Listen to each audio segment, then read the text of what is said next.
दोस्तों आपको हमारी ऐप विष्णु इकोनॉमिक्स स्कूल पर इकोनॉमिक्स से रिलेटेड 250 कोर्सेज मिलेंगे जो कि डिफरेंट यूनिवर्सिटी के इकोनॉमिक्स ऑनर्स और एम इकोनॉमिक्स के कोर्स सिलेबस के अकॉर्डिंग है। इसके अलावा यूजीसी नेट का सिलेबस हम आप बच्चों को प्रोवाइड कराते हैं, यूपीएससी इकोनॉमिक्स ऑप्शनल का, इंडियन इकोनॉमिक्स सर्विसेज के। इसके अलावा डिफरेंट स्टेट बोर्ड में पीजीडी इकोनॉमिक्स की जो वैकेंसी निकलती है उनके भी हम सिलेबस प्रोवाइड कराते हैं। तो ये सारे के सारे कोर्स आपको हमारी ऐप विष्णु इकोनॉमिक्स स्कूल में मिलेंगे। तो दोस्तों इस वीडियो के साथ हम आप बच्चों के लिए एक नया चैप्टर स्टार्ट कर रहे हैं जिसका नाम है डिटर्मिनेशन ऑफ इंटरेस्ट रेट। तो ये चैप्टर का नाम है हमारा डिटर्मिनेशन ऑफ इंटरेस्ट रेट, जो कि हम आप बच्चों को इस वीडियो के माध्यम से आप बच्चों को कराने वाले हैं। और ये पूरा का पूरा कोर्स जो है वो दिल्ली यूनिवर्सिटी के उन स्टूडेंट्स के लिए है जिनके पास जनरल इलेक्टिव इकोनॉमिक्स है या जो इकोनॉमिक्स ऑनर सेमेस्टर सेकंड में है। और ये और भी यूनिवर्सिटी जहाँ पे इंट्रोडक्टरी मैक्रो इकोनॉमिक्स आपका कोर्स है, क्योंकि इकोनॉमिक्स ऑनर्स जो है जहाँ सीबीसीएस है वहाँ पे सेम ही लगता है इंट्रोडक्टरी मैक्रो इकोनॉमिक्स, उनके लिए भी काम आने वाला है बच्चों ये। तो ये हमने कोर्स भी डिज़ाइन किया हुआ है जिसमें आपको इंट्रोडक्टरी मैक्रो इकोनॉमिक्स का पूरा कोर्स कंटेंट मिलेगा। और स्पेशली ये दिल्ली यूनिवर्सिटी की जो रीडिंग्स लगती हैं उन्हीं के अकॉर्डिंग हमने ये बनाया हुआ है पूरा का पूरा कोर्स, जिसमें लगभग आपका 40 आवर्स का ये वीडियो कोर्स है। पीडीएफ नोट्स और हार्ड कॉपी नोट्स भी इसके साथ ही अवेलेबल हैं। इसके अलावा पास्ट ईयर पेपर सॉल्यूशन भी हम इसमें आपको करा के देंगे, और आपकी कोई डाउट है तो उसके लिए लाइव सेशन भी हमारे इस कोर्स के साथ अवेलेबल रहेगा। तो अगर आप ये पूरा का पूरा कोर्स एक्सेस करना चाहें तो आप हमारी ऐप डाउनलोड कर लीजिएगा विष्णु इकोनॉमिक्स स्कूल। वहाँ पर आपको स्टोर में जो आप सर्च कीजिएगा इंट्रोडक्टरी मैक्रो इकोनॉमिक्स, तो आपको ये कोर्स मिल जाएगा। और इस पूरे कोर्स को एक्सेस करेंगे अगर आप बाय करते हो तो ये पूरी की पूरी वीडियो आप देख सकते हो। तो यहाँ पे मैं आपको बता देता हूँ कि ये जो चैप्टर है इसमें हम आपको 4 वीडियो बना रहे हैं। इसके अलावा 2 वीडियो और बनाएंगे, जिसमें से पहली वीडियो तो है determination of interest rate without bank, दूसरा है open market operation bond price and interest rate, तीसरा जो हम डिसाइड करेंगे वीडियो बनाएंगे वो है determinant of equilibrium interest rate with bank, और चौथा है मनी मल्टीप्लायर। इसके अलावा 2 वीडियो और बनाएंगे जिसमें हम आपको जो न्यूमेरिकल क्वेश्चन आपके आए होंगे एग्जाम्स में वो सॉल्व कराएंगे, और एक थ्योरिकल क्वेश्चन जो पास्ट ईयर पेपर में आए हैं वो भी हम आपको सॉल्व कराएंगे। इस तरीके से इस पूरे के पूरे चैप्टर में 6 वीडियो हम आपके लिए बनाने वाले हैं। तो ये जो वीडियो है ये वाली वीडियो पब्लिक वीडियो रहेगी, और इस वीडियो को हम इस वीडियो में स्टार्ट करा रहे हैं। बाकी की वीडियो अगर आप देखना चाहें तो आप हमारी ऐप डाउनलोड करके इसको एक्सेस कर सकते हैं। तो टॉपिक है determination of interest rate without bank. देखिए यहाँ पर हम ये मान के चल रहे हैं कि बैंकिंग सिस्टम नहीं है। इसका मतलब ये हुआ कि जो भी मनी डिमांड होगी वो सिर्फ 2 कामों के लिए की जाएगी, ट्रांजैक्शन पर्पस के लिए, होल्डिंग पर्पस के लिए। लेकिन यहाँ पर हम सबसे इंपॉर्टेंट फंक्शन मान रहे हैं वो होल्डिंग मान रहे हैं। यानी कि लोग देखिए 2 तरीके की चीज़ें हैं, एक तो हमारे पास है बॉन्ड और एक है कैश। तो लोग इन्हीं दोनों में ही अपने पैसे को रखते हैं, हम ये मान के चल रहे हैं। तो यानी कि इक्विलिब्रियम वहाँ होता है जहाँ पर डिमांड हो और मनी सप्लाई, यानी कि demand of money and supply of money. तो मैं ऐसे लिख देता हूँ कि मनी सप्लाई और जो मनी डिमांड है वो एक दूसरे के बराबर होंगी। उस केस में इंटरेस्ट रेट डिटरमाइन होगा विदाउट एनी बैंक। तो बच्चों अब हम इस वीडियो में समझते हैं कि मनी डिमांड किस तरीके से डेरिवेट होती है, मनी सप्लाई क्या होती है, फिर उसके बाद हम इक्विलिब्रियम की बात करेंगे। तो सबसे पहले हम बात करते हैं मनी डिमांड की। देखिए मनी डिमांड के बारे में हम बात करने की कोशिश करेंगे बच्चों। तो ये तो हमने समझ ही लिया कि इक्विलिब्रियम तब होगा जब मनी सप्लाई मनी डिमांड बराबर होगी। लेकिन अब हम जो समझने की कोशिश कर रहे हैं वो मनी डिमांड क्या होती है उसके बारे में समझने की कोशिश कर रहे हैं।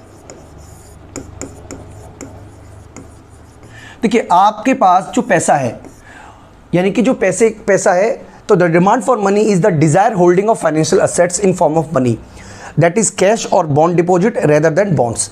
यानी कि आप क्या करोगे, आपके पास में जो कैश आप अपने पास कैश रखते हो उसी को मनी डिमांड कहा जाता है। यानी कि हमारे पास 2 ऑप्शन है, या तो हम कैश रखें या बॉन्ड के रूप में हम रखें, बॉन्ड्स बाय कर लें। तो इनके बीच में ट्रेड ऑफ होता रहता है। यानी कि अगर हम ज़्यादा कैश रखेंगे तो कम बॉन्ड बाय कर पाएंगे, कम बॉन्ड रखेंगे तो ज़्यादा कैश रख पाएंगे। यानी कि कैश ज़्यादा है तो बॉन्ड कम, बॉन्ड ज़्यादा है तो कैश कम, इनके बीच में ट्रेड ऑफ होता रहता है। तो आखिरकार मनी हम क्यों रखते हैं अपने पास में, हमें ये समझना पड़ेगा। मनी जो कैश रखने का सबसे बड़ा फ़ायदा ये है कि एक बहुत ही कन्वीनियंट है। आप जब चाहे तब, जहाँ चाहे तब, जब जिस मर्जी पर आप इसे खर्च कर सकते हो। यानी कि आपको इसे खर्च करने में किसी भी प्रकार का वेटिंग पीरियड नहीं होता। आपकी इच्छा अगर आज खर्च करने की तो आप आज खर्च कीजिए, आपकी इच्छा कल खर्च करने की तो आप कल खर्च कीजिए, किसी भी तरीके का कोई बैरियर नहीं है। लेकिन अगर आप वहीं बात करोगे बॉन्ड की, तो बॉन्ड से आपको कुछ ना कुछ इंटरेस्ट रेट मिलता है, लेकिन वही इंटरेस्ट रेट आपको कैश रखने से नहीं मिलेगा। मान लीजिए आपके पास 1 लाख रुपए कैश पड़ा हुआ है, तो उस 1 लाख रुपए कैश रखने का सबसे बड़ा फायदा यह है कि आप उस 1 लाख रुपए को जब चाहे तब खर्च कर सकते हो। लेकिन उसका सबसे बड़ा नुकसान यही है कि आप जब चाहे तब खर्च तो कर सकते हो, लेकिन अगर आप अपने पास कोई पैसा रखते हो, जेब में रखते हो, तो किसी भी तरीके का इंटरेस्ट नहीं मिलेगा। यानी कि पैसे को होल्ड करने की जो कॉस्ट है, उस इंटरेस्ट रेट का सेक्रीफाइस है जो आपको मिलता अगर आप उस पैसे को बॉन्ड में रखते। यानी कि देखिए यहां पे इस थ्योरी में ये मान के चला जा रहा है कि 2 ही असेट्स हैं, एक बॉन्ड है, दूसरा कैश है, आप इन्हीं के बीच में आप ट्रेड ऑफ करोगे। इसीलिए मैं बार बार बॉन्ड की बात कर रहा हूं, यानी कि ना तो कोई शेयर है, ना म्यूचुअल फंड है, ना गोल्ड है, ना असेट्स है। हम केवल 2 ही जगह प्रॉपर्टी बना सकते हैं, या तो हम बॉन्ड बाय कर सकते हैं या हम कैश रख सकते हैं। तो बॉन्ड का सबसे बड़ा फायदा यह है कि इसमें इंटरेस्ट रेट मिलता है, लेकिन सबसे बड़ा नुकसान ये है कि अगर आपको मान लीजिए टीवी खरीदना है, फ्रिज खरीदना है, या पिज्जा खाना है, या कोई कोल्ड ड्रिंक पीनी है, तो आप बॉन्ड को बार बार बेचने नहीं जाओगे, क्योंकि अगर आप हर बार बॉन्ड बेचने जाते हो तो उसके साथ कोई ना कोई कॉस्ट एसोसिएटेड होती है। इसीलिए आप बार बार बॉन्ड को खरीदने बेचने का काम नहीं कर सकते हो। यानी कि यहां पे सबसे पहले समझाने की कोशिश की जा रही है कि मनी की डिमांड का मतलब है जो पैसा आप अपने पास होल्ड रखते हो, बॉन्ड में नहीं रखते हो। फिर यह बताने की कोशिश की जा रही है बच्चों कि बॉन्ड रखने का सबसे बड़ा फायदा यह है कि इंटरेस्ट मिलता है, लेकिन नुकसान यह है कि आप उसके लिए कन्वीनियंट नहीं है, बार बार आप ट्रांजेक्शन नहीं कर सकते हो। कैश रखने का सबसे बड़ा फायदा यह है कि आप जब चाहे तब ट्रांजेक्शन कर सकते हो। तो यहां पर हमने आपको बता दिया, holding all wealth in form of money very convenient, but interest rate will be foregone, यानी कि आपको इंटरेस्ट रेट को भोगना पड़ेगा। On the other hand, if the bond hold all wealth in the form of bond, you will earn interest but you will use it for transaction purpose. तो बच्चों यही सारे हमारे नोट्स हैं जो कि आपको हमारी ऐप विष्णु इकोनॉमिक्स स्कूल पे मिलेंगे। इसके अलावा हम इसको जल्दी ही पूरे के पूरे सिस्टमेटिकल तरीके से आप बच्चों के लिए प्रोवाइड कराने वाले हैं बच्चों। तो 3 तरीके की ट्रांजैक्शन पर्पस की डिमांड है, ये केन्जियन थ्योरी के माध्यम से बताने की कोशिश की जा रही है।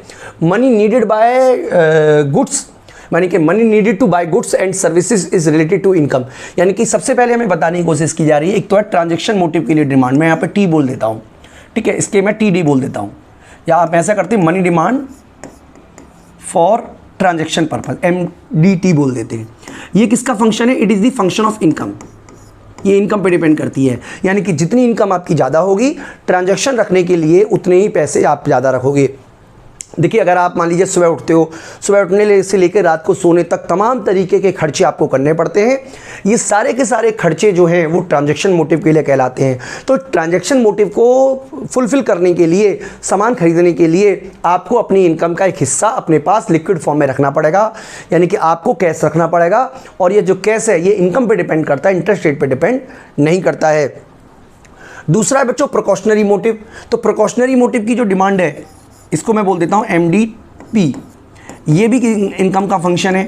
यानी कि देखिए हड़ताल हो सकती है, इमरजेंसी आ सकती है, इस इमरजेंसी के लिए भी आपको अपने पास पैसा होल्ड रखना पड़ता है ताकि आप उस पैसे को खर्च करके जब चाहे तब उस इमरजेंसी से बाहर निकल सको। देखिए डॉक्टर के पास जाना पड़ सकता है, हड़ताल हो सकती है, नौकरी छूट सकती है, तमाम तरीके की कारण हो सकते हैं जिसकी वजह से आप बॉन्ड को बाय नहीं करोगे बल्कि अपने पास पैसा लिक्विड फॉर्म में रखोगे।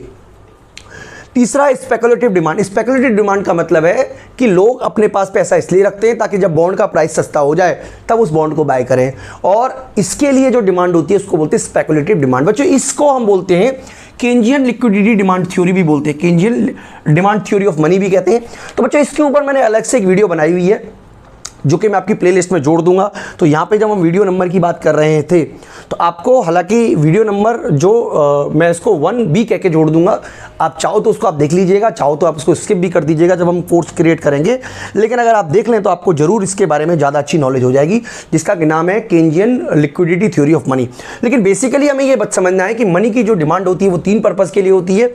स्पेकुलेटिव डिमांड जो है वो डिपेंड करती है इंटरेस्ट रेट पर। यानी कि अगर इंटरेस्ट रेट ज़्यादा है, इंटरेस्ट रेट ज़्यादा का मतलब जो बॉन्ड का जो प्राइस है, या मैं PB बोल देता हूँ, बॉन्ड प्राइस है वो कम होगा। इसकी वजह से जो डिमांड, जो कैश लोग कम रखेंगे और बॉन्ड में ज़्यादा पैसा रखेंगे। इसी वजह से जो स्पेकुलेटिव डिमांड होती है वो इस तरीके का डिमांड कर बनता है। और लास्ट में जाके लिक्विडिटी ट्रैप बन जाता है। हालांकि मैं यहाँ पे बच्चों लिक्विडिटी ट्रैप को आपको एक्सप्लेन नहीं कर रहा हूँ, वो आपको अगली वीडियो में मिल जाएगा। आप चाहें तो यूट्यूब पे भी बहुत सारी वीडियो होंगी लिक्विडिटी ट्रैप की, आप वो भी सर्च कर सकते हैं। फिलहाल मैं आपको ये समझाने की कोशिश कर रहा हूँ, जो हमें अभी तक समझना चाहिए वो ये समझना चाहिए कि जो हमारी मनी डिमांड है वो डिपेंड करती है इनकम पर और इंटरेस्ट रेट पर, ये हमें समझना चाहिए। और इनकम से ये पॉजिटिव रिलेटेड है और इंटरेस्ट रेट से नेगेटिव रिलेटेड है। यानी कि जब हम मनी डिमांड कर्व का डायग्राम बनाते हैं और यहां मैं लिख देता हूं इंटरेस्ट रेट और यहां मैं लिख देता हूं मनी डिमांड, तो आपको समझना पड़ेगा कि मनी डिमांड कर्व इस तरीके का होता है। इसका मतलब यह हुआ कि जब इंटरेस्ट रेट ज्यादा होगा, यानी कि इंटरेस्ट रेट I0 पर आपकी जो मनी डिमांड है मान लीजिए वो MD0 है, और जब इंटरेस्ट रेट गिरता है तो यानी कि अब आपको बॉन्ड खरीदने से कोई बहुत फ़ायदा मिल नहीं रहा, क्योंकि जब बॉन्ड पे इंटरेस्ट मिल ही नहीं रहा तो आप बॉन्ड लेके करोगे क्या। इसका मतलब है कि आप पैसे को ज़्यादातर लिक्विड रखोगे, और इंटरेस्ट रेट और गिरता है तो आप और ज़्यादा पैसे को लिक्विड रखोगे, यानी कि जो असेट्स है उसको कैश फॉर्म में रखोगे। तो यहाँ पे ये बताने की कोशिश की जा रही है बच्चों कि इंटरेस्ट रेट का और जो मनी डिमांड है उसका नेगेटिव रिलेशन है। नेगेटिव रिलेशन क्यों है? क्योंकि जब आपका इंटरेस्ट रेट गिरेगा, इंटरेस्ट रेट गिरने से लोग बॉन्ड को कम बाय करेंगे और उसकी वजह से लोग ज़्यादातर कैश पैसा रखेंगे। इसकी वजह से जो मनी डिमांड कर्व है वो डाउनवर्ड होता है। तो बच्चों जैसा कि हम आपको यहाँ पे ऑलरेडी बता चुके हैं, मनी डिमांड का जो फंक्शन है वो किस तरीके का बना था। मनी डिमांड का फंक्शन है YLI। देखिए ये बनाया गया है, मैंने वहाँ पे फंक्शन लिखा था वो नहीं है, ये वाला है। आपकी बुक में इस वाले इक्वेशन को यूज़ किया गया है। तो यहाँ पे MD का मतलब क्या है पहले आप वो समझ लीजिए, फिर Y, फिर I, इन सब के मतलब बताए हुए बच्चों। MD का मतलब है demand for money, it is the amount of money people want to hold, यानी कि यही वो अमाउंट है जिसे लोग कैश होल्ड करना चाहते हैं। It depend upon overall level of transaction in the economy and interest rate, यानी कि ये किस पे डिपेंड करता है? ये करता है नंबर 1 इनकम के लेवल पे या ट्रांजेक्शन के लेवल पे, और नंबर 2 इंटरेस्ट रेट पर। यहाँ पे बच्चों Y की बात करें तो Y जो है वो नॉमिनल इनकम को डिनोट कर रही है। Demand for money increase in proportion of nominal money, यानी कि अगर हमारी इनकम बढ़ जाती है तो मनी डिमांड भी बढ़ेगी, और इनकम घट जाती है तो मनी डिमांड भी घटेगी। तीसरा हमने बताया गया LI, it show the interest rate has negative effect on money demand. देखिए ये जो नेगेटिव यहाँ पे साइन है, यहाँ पे साइन है मैं बना देता हूँ, या जो नेगेटिव साइन है ये दिखा रहा है कि अगर इंटरेस्ट रेट बढ़ता है तो जो मनी डिमांड है वो घटेगी, और इंटरेस्ट रेट अगर घटता है तो मनी डिमांड जो है वो बढ़ेगी। यानी कि यहाँ पे जो आप अपनी बुक में देखोगे, रीडिंग्स में देखोगे, तो वहाँ पर माइनस का साइन लगा हुआ है। माइनस का साइन ये डिनोट करता है कि इंटरेस्ट रेट में और मनी की डिमांड में नेगेटिव रिलेशन है। बच्चों मैं आपसे बात पूछ लेता हूँ, अगर मान लीजिए आपको बैंक में FD कराने से ज़्यादा इंटरेस्ट रेट मिलेगा तो आप कम पैसा होल्ड रखोगे, सिंपल सी बात है। इंटरेस्ट रेट अगर ज़्यादा हुआ बॉन्ड पर तो लोग पैसे को जेब में रखना पसंद नहीं करेंगे, क्योंकि उनको लगता है कि पैसे को जेब में रखने से उनको ज़्यादा नुकसान होगा। यानी कि LI show the interest rate has negative effect on money demand. In increase in the interest rate decrease the demand for money as people put more their wealth into bond. तो बच्चों ये तो हमने समझ लिया कि क्या क्या रिलेशन है। The trade off between demand for money and interest rate is given level of income is represented by MD curve. तो इसको देखिए MD कर्व हमने बना लिया है, हालांकि मैं आपको ऑलरेडी समझा चुका हूँ। तो मनी डिमांड कर्व क्या बताता है, ध्यान से समझ लीजिएगा बच्चों। सबसे पहले तो आपको याद रखना है कि मनी डिमांड कर्व इस तरीके का होता है। ये मनी डिमांड कर्व है, ये क्या है? मनी डिमांड कर्व है, जबकि हमारी जो इनकम है वो क्या है? Y0LI। ठीक है, ये हमने मान लिया कि ये हमारा है। इसका मतलब ये हुआ कि अगर मान लीजिए हमारा इंटरेस्ट रेट I0 है तो जो हमारे मनी की डिमांड होगी वो ये होगी, M0 होगी, और अगर ये गिर जाता है तो ये M1 होगी। लेकिन अगर इनकम का लेवल बढ़ जाए, मान लीजिए इंटरेस्ट रेट ना गिर के इनकम का लेवल बढ़ जाता है, तो मैं इसको मिटा देता हूं। ठीक है, इनकम का लेवल बढ़ जाता है तो इनकम का लेवल बढ़ने से क्या होगा? सेम इंटरेस्ट रेट पर अब आपकी जो मनी की डिमांड है वो ज़्यादा होगी, सेम इंटरेस्ट रेट पर। तो इसका मतलब है कि सेम इंटरेस्ट रेट पर अब आप ज़्यादा मनी की डिमांड कर रहे हो, जैसा कि डायग्राम में भी समझाया हुआ है कि इसका मतलब बच्चों ये हुआ कि मनी की जो डिमांड है वो सीधा सीधा इंटरेस्ट रेट पे डिपेंड करती है और इनकम पे डिपेंड करती है, यानी कि इंटरेस्ट रेट से नेगेटिव रिलेटेड है और इनकम से ये पॉजिटिव रिलेटेड है, यानी कि इनकम बढ़ेगी तो मनी की डिमांड बढ़ेगी। तो बच्चों जैसा कि हमने आपको बताया कि इंटरेस्ट रेट डिटरमाइन होता है जहाँ पे मनी डिमांड मनी सप्लाई बराबर होगी। तो मनी डिमांड तो हमने समझ लिया, अब हम बात करते हैं मनी सप्लाई के बारे में।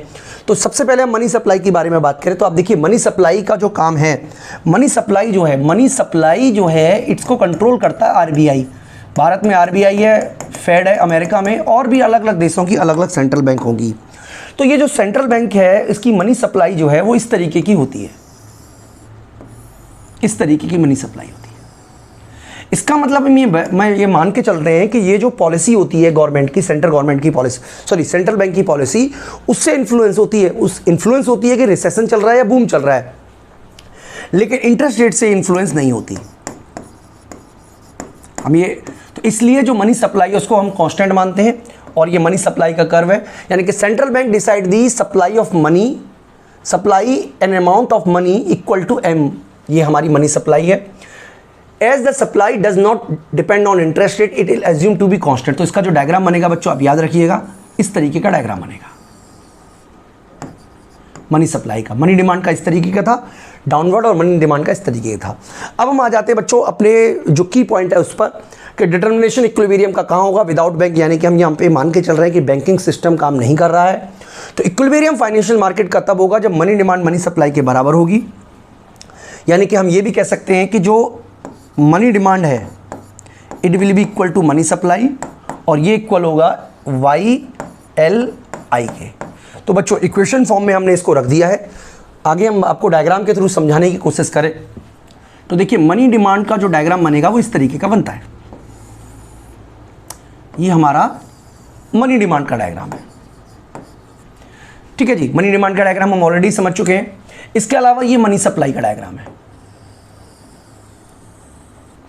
तो ये जो है ये हमारा हो गया इक्विलिब्रियम पॉइंट E0, ये हमारा इंटरेस्ट रेट I0 और इतनी हमारी मनी की जो क्वांटिटी है वो अवेलेबल रहेगी इकोनॉमी में। यहाँ पे हम मनी लिख देते हैं, यहाँ पे हम इंटरेस्ट रेट लिख देते हैं।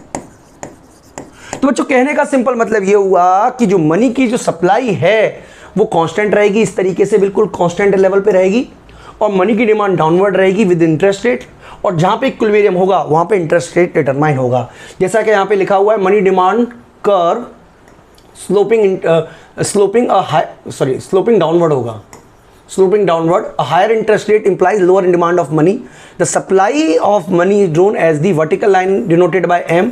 इस तरीके का होगा और इक्विलिब्रियम तब होगा जब एक दूसरे को इंटरसेक्शन करेंगे। तो बच्चों इस तरीके से इंटरेस्ट रेट डिटरमाइन हो गया। अब हम डिस्कस करते हैं कि अगर मान लीजिए ये चेंज हो जाए, मनी सप्लाई चेंज हो जाए या मनी डिमांड चेंज हो जाए तो इसका क्या असर पड़ेगा। तो मैं आपको दो डायग्राम बना के दिखा देता हूँ सिंपल तरीके से, जिससे कि आपको कंसेप्ट समझ में आ जाए बच्चों, ठीक है। ओके तो देखिए दो डायग्राम हम बना लेते हैं। सबसे पहले हम बात करते हैं, हम इफेक्ट समझने की कोशिश कर रहे हैं बच्चों। ये मान लीजिए मनी सप्लाई है जिसको कि हम M बोल देते हैं, ये मनी डिमांड है MD। यहाँ पे हमारा इंटरेस्ट रेट है, ये मनी का लेवल है, सेम हमारा यहाँ पे इंटरेस्ट रेट है और यहाँ पे हमारा मनी का लेवल है। तो बच्चों ध्यान से समझने की बात यह है कि ये हमारी मनी सप्लाई है और ये हमारा इंटरेस्ट रेट है, और सॉरी मनी डिमांड है। तो ये इंटरेस्ट रेट हो गया हमारा, इक्विलिब्रियम पॉइंट है A, या आप चाहो तो इसको E बोल दो, मैं भी इसको E बोल देता हूँ। 0 0 0 0 लगा देते जिससे कि पता रहे कि इनिशियल पॉइंट हमारा क्या है। अब मान लीजिए कि जो नॉमिनल इनकम है वो बढ़ती है, तो नॉमिनल इनकम बढ़ने से यानी कि अगर इनकम का लेवल बढ़ जाए तो जो मनी डिमांड है वो बढ़ जाएगी। हम ऑलरेडी पढ़ चुके हैं बच्चों। तो इस तरीके से कर्व जो है वो राइटवर्ड शिफ्ट कर जाएगा। यानी कि ये दिखा क्या रहा है बच्चों, दिखा ये रहा है कि अगर हमारा इंटरेस्ट रेट जो है वो बढ़ेगा, क्यों बढ़ेगा, क्योंकि जो मनी की जो सप्लाई है, यानी कि अगर हमारी इनकम का लेवल बढ़ जाता है तो इनकम लेवल बढ़ने से जो मनी डिमांड है it will B shift rightward, इसकी वजह से ओवरऑल इकोनॉमी में इंटरेस्ट रेट बढ़ जाएगा। इसी तरीके से अगर हम ये मान लें कि मनी की सप्लाई घटती है, सॉरी इनकम का लेवल घटता है, तो इनकम का लेवल घटने से जो मनी डिमांड है वो इस तरफ मूव करेगा, जिसको MD2 बोल देते हैं। इसकी वजह से इक्विलिब्रियम E2 हो जाएगा और इंटरेस्ट रेट गिरकर I2 हो जाएगा। तो बच्चों यही बात बेसिकली आपको याद रखनी है कि अगर हमारा मनी की नॉमिनल इनकम बढ़ती है तो नॉमिनल इनकम बढ़ने से जो हमारी मनी डिमांड कर्व है वो राइटवर्ड शिफ्ट कर जाएगा। मनी डिमांड का राइटवर्ड शिफ्ट करने का मतलब ये हुआ कि आपकी जो इनकम का लेवल है वो बढ़ेगा, सॉरी आपका इनकम का लेवल बढ़ने से आपका मनी डिमांड कर्व बढ़ेगा, मनी डिमांड बढ़ने से आपका इंटरेस्ट रेट बढ़ेगा। इसी तरीके से अगर इनकम का लेवल घटता है तो मनी डिमांड घटेगी और इंटरेस्ट रेट घटेगा। दूसरा पॉइंट में हम समझें कि मनी सप्लाई का असर क्या पड़ता है। तो अगर मान लीजिए RBI मनी की सप्लाई बढ़ा देती है तो मनी सप्लाई बढ़ने से आपका जो इंटरेस्ट रेट है वो फॉल कर जाएगा। यानी कि अगर ज़्यादा RBI नोट छाप देती है या ज़्यादा RBI मनी के सर्कुलेशन बढ़ा देती है तो इंटरेस्ट रेट पर इसका नेगेटिव इम्पैक्ट पड़ेगा और इंटरेस्ट रेट गिर जाएगा। जबकि अगर हम बात करें बच्चों कि अगर मनी की सप्लाई को कम कर दिया जाए तो मनी की सप्लाई कम करने से जो इंटरेस्ट रेट है वो बढ़ जाएगा। तो बच्चों इस वीडियो में तो मैं आपको इतना ही करा रहा हूँ, ये पूरा का पूरा कंसेप्ट हमारा खत्म होता है। यही सारी बातें हमने आपको वीडियो के माध्यम से समझाने की कोशिश की है बच्चों। इसके अगली वीडियो में हम आपको जो बचा हुआ चैप्टर है वो कवर कराएंगे जैसे जैसे टॉपिक बनेंगे। और मैं उम्मीद करता हूँ कि आपको अच्छी वीडियो लगती होगी या लगती है तो आप हमारी ऐप में जाकर इस कोर्स को बाय कर लेंगे। नोट्स अवेलेबल होंगे बच्चों आप सभी के लिए। तो अगर आपकी मान लीजिए फिर भी कोई क्वेरी है तो आप मुझसे मेरे नंबर पर कॉन्टैक्ट कर सकते हैं। इसके अलावा यूट्यूब पर भी हमने अपनी प्लेलिस्ट बनाई हुई है, वहाँ पर भी आप वीडियो चेक कर सकते हैं। तो ये पूरा का पूरा कोर्स बच्चों हमने दिल्ली यूनिवर्सिटी के स्टूडेंट के हिसाब से ही डिज़ाइन किया हुआ है, लेकिन और भी बहुत सारी यूनिवर्सिटी हैं जहाँ पे CBCS लगता है, वहाँ पे भी ये वीडियो काम आएंगी बच्चों। इस वीडियो में इतना ही, थैंक यू।